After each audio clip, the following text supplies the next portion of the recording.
لیکن جب وہ آئے میں تو ذہنی طور پر یہ سوچ کر ان کا استقبال کر رہا تھا ایک سائنٹسٹ سے میری ملاقات ہوگی تو میں سائنس کے راستے سے کچھ ان سے اسلام کے بارے میں کچھ باتیں شیئر کروں گا۔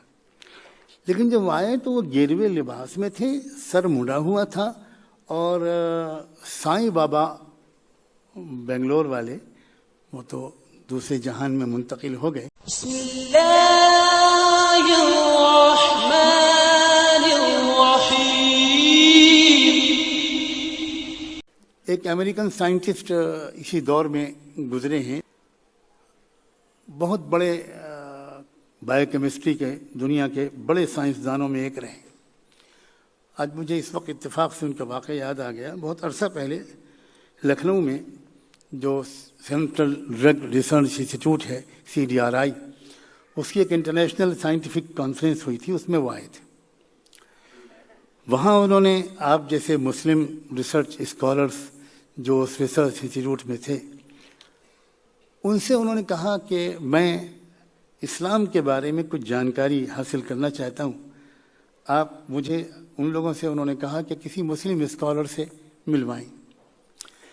تو شہر میں بڑے بڑے اور علماء موجود تھے، لیکن اتفاق سے وہ لوگ جو تھے ریسرچ اسٹوڈنٹس اور اسکالرس وہ مجھ سے زیادہ واقف تھے، بے تکلف تھے، آسانی سے وہ مجھ سے مل سکتے تھے، ملا سکتے تھے۔ تو انہوں نے تذکرہ کیا مجھ سے کہ پروفیسر ملنا چاہتے ہیں۔ میں نے کہا بہت خوشی کی بات ہے، وقت مقرر ہوا اور وہ آ گئے۔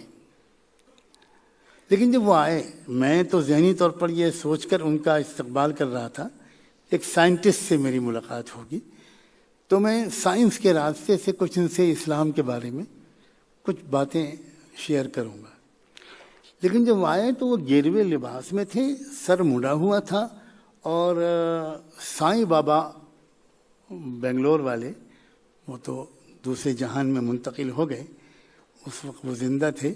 ان کا ایک کیا کہنا چاہیے وہ تصویر لٹکائے ہوئے تھے۔ تو پھر میں نے ان سے جب تعارف حاصل کیا تو انہوں نے کہا کہ میں اصل میں 4 مہینے ویدانت کا فلسفہ وہاں پر رہ کر میں نے سیکھا ہے اور میں بہت متاثر ہوں، تو میں نے اس کو اڈاپٹ کر لیا ہے۔ لیکن میں ساتھ ساتھ دوسرے مذاہب کا مطالعہ کر رہا ہوں، تو اسلام کے بارے میں بھی کچھ جاننا چاہتا ہوں۔ تو میں چونکہ اس ویدانت کے فلسفے سے واقف تھا، حسن اتفاق کے یہ ایسو اتفاق کہ میں نے ویدانت کو خود پڑھا، ویداس پڑھے، اپنشد اور پران پڑھے، تو میں سمجھ گیا کہ یہ اس وقت کس وادی میں ہے، کس اسٹیج میں ہے۔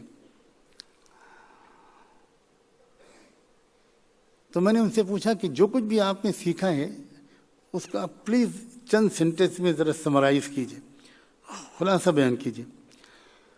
تو انہوں نے کہا کہ بس اس کا خلاصہ یہ ہے کہ انسان اس وقت تک نروان اس کو نہیں مل سکتا جب تک کہ وہ اپنی تمام اندریوں کو نشٹ نہ کر دے اور بالکل کچل نہ دے، کرش نہ کر دے اپنے تمام فطری تقاضوں کو۔ یہ صحیح ترجمانی کی انہوں نے، جہاں تک میری بہت محدود معلومات کا تعلق ہے۔ تو میں نے ان سے پوچھا کہ پروفیسر جارج آپ ایک بات بتا سکتے ہیں کہ آپ اسٹیٹس میں کس شہر کے ہیں؟ انہوں نے کہا میں شکاگو کا رہنے والا ہوں۔ تو میں نے کہا کہ شکاگو میں اسٹیٹ آف الینوائس میں کتنے لوگ ہیں جو اس کے فلسفے پر عمل کر سکتے ہیں؟ تو انہوں نے کہا کہ میں سمجھتا ہوں ایک بندہ بھی نہیں کر سکتا، ایک انسان بھی نہیں کر سکتا، ناٹ اے سنگل مین اور ویمن۔ تو میں نے ان سے پوچھا کہ آپ ایک کتنے بڑے سائنٹسٹ ہیں اور آپ ایسی بات کو قبول کر رہے ہیں جو آپ خود کہہ رہے ہیں کہ پریکٹیکل نہیں ہے، کوئی کر نہیں سکتا۔ تو اس کا مطلب یہ ہوا کہ جب تک یہ کوئی کرے گا نہیں، جب تک اس کا نروان نہیں ہوگا، اور یہ کوئی کرے گا نہیں لہذا کسی کا نروان نہیں، کوئی انسان کچھ اٹین ہی نہیں کرے گا، یہ تو آپ خود کہہ رہے ہیں۔ تو اس وقت انہوں نے کہا، میں حیران رہ گیا کہ کہاں کہاں لوگ بھٹک رہے ہیں۔ تو انہوں نے مجھ سے کہا کہ یہ تو آپ نے کہہ کر مجھ کو بہت پریشانی میں ڈال دی۔ میں نے کہا کہ ارادہ میرا پریشانی سے نکالنے کا ہے، پریشانی میں ڈالنے کا نہیں، بلیو می۔ لیکن میں اس وقت واقعی آپ کو داد دیتا ہوں کہ آپ نے سچ بات کہی، اور پلیز آپ اس پر سنجیدگی سے غور کیجیے۔ کہنے کہ ٹھیک ہے میں غور کروں گا، لیکن مصیبت یہ ہے کہ مجھے پرسوں واپس جانا ہے، میرے پاس صرف ایک دن بچا ہے، آپ مجھے اسلام کے بارے میں کچھ جانکاری دیجیے۔ میں نے ان کے ہاتھ میں ایک ڈائری دیکھی، ان کا ڈائری کھولی آپ، اور کالم ایک اس میں 2 کالم بنائی ہے، اور اب اس ایک کالم میں آپ اپنی نیچرل ڈیزائرز جو ہیں، آپ کی جو بھی فطری خواہشات، تمنائیں، جذبات جو بھی آپ کے اندر ابھرتی ہیں، جو بھی عادات ہیں، صفات ہیں، کیریکٹر ہیں، وہ سب نوٹ کیجیے، ایک جو آپ کو یاد آتے جائیں۔ آپ لو لکھیے، محبت لکھیے، نفرت لکھیے، وعدہ پورا کرنا، وعدہ خلافی لکھیے، حیا، شرم لکھیے، ماڈسٹی لکھیے، جنروسٹی لکھیے، ٹائم مینجمنٹ لکھیے، وغیرہ وغیرہ، جو آپ کا وہ یاد آتا جائے۔ میں خاموش بیٹھا ہوں، آپ لکھیے، اور ایک ایک چیز بولتے جائیے، اور پھر آپ خود اس کے سامنے آپ کی فطرت کس چیز کو لائک کرتی ہے اور کس چیز کو ڈس لائک کرتی ہے، آپ خود لکھیے۔ بہت اچھا، وہ ایک بہت ہی اچھے اسٹوڈنٹ کی طرح باقاعدہ وہ لکھتے رہے، میں چپ چاپ بیٹھا رہا، شاید 40-45 منٹ ہو گئے۔ انہوں نے کہا کہ جتنی چیزیں یاد آئیں وہ تقریباً 50 اینڈ ابو ہیں، وہ میں نے لکھ لی۔ تو میں نے کہا اب آپ مجھے نہ بتائیے کہ آپ کی فطرت نے کس چیز کو لائک کیا، کس چیز کو ڈس لائک کیا، لیکن ایک دوسرا کالم جو آپ نے بنایا ہے اس میں آپ ایک لفظ بولتے جائیے، میں بتاتا جاؤں گا کہ اسلام کس چیز کو لائک کرتا ہے، کس چیز کو ڈس لائک کرتا ہے، کس چیز کو لائک کرتا ہے، کس چیز کو ڈس لائک کرتا ہے۔ اب وہ بولتے گئے اور میں اسلام کے اعتبار سے ان کو بتاتا چلا گیا۔ جب وہ پورا لکھ چکے، میں نے کہا اب ذرا سا آپ کراس چیک کیجئے، کہیں پر آپ کو ایسی چیز لگتی ہے کہ فطرت کسی چیز کو لائک کرتی ہے اور اسلام اس کو ڈس لائک کرتا ہوں، فطرت کی انسان کی فطرت کسی چیز کو ڈس لائک کرتی ہے اور اسلام اس کو لائک کرتا ہوں، کہیں ملتا ہے آپ؟ تو آپ یقین کریں میرے عزیز نوجوانوں، he was absolutely stunned۔ وہ بالکل جب وہ وہاں تک پہنچے تو کہنے لگے what do you mean مولانا نعمانی، آپ کیا کہنا چاہتے ہیں؟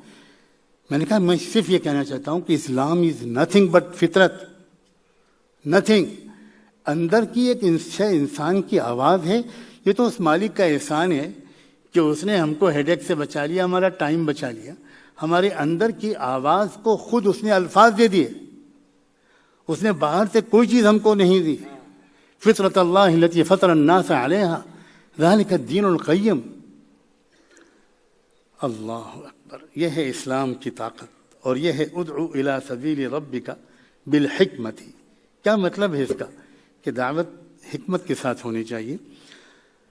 اس وقت تو اللہ کا بندہ چلا گیا، لیکن بہت خوش ہوں گے آپ سب، آپ کے پیشانیوں سے ایمان کا نور جھلک رہا ہے۔ تقریباً 2.5-3 مہینے کے بعد اس بندے کا فون آیا، اور اس نے کہا کہ میں اس وقت شکاگو کے اسلامک سینٹر سے آپ کو فون کر رہا ہوں، اور میں نے ابھی کلمہ شہادت قبول کیا۔ لاکھوں لوگ، کروڑوں لوگ پوری دنیا میں ایسے موجود ہیں، کوئی سماج اچھے انسانوں سے اور سچائی کے پیاس سے خالی نہیں ہے۔ ہم ہی سو گئے داستاں کہتے کہتے، ہم ہی نے اصل میں مارکیٹنگ کرنی چھوڑ دی، ہم ہی نے لوگوں سے محبت کرنا چھوڑ دیا، ہم ہی نے لوگوں پر ترچھی نگاہیں ڈالنی شروع کی، کیونکہ ہم نے مزاج دعوت، مزاج نبوت، اپنا قومی فریضہ، اپنا اصل وہ کام، اپنا وہ مشن وہ چھوڑ دیا۔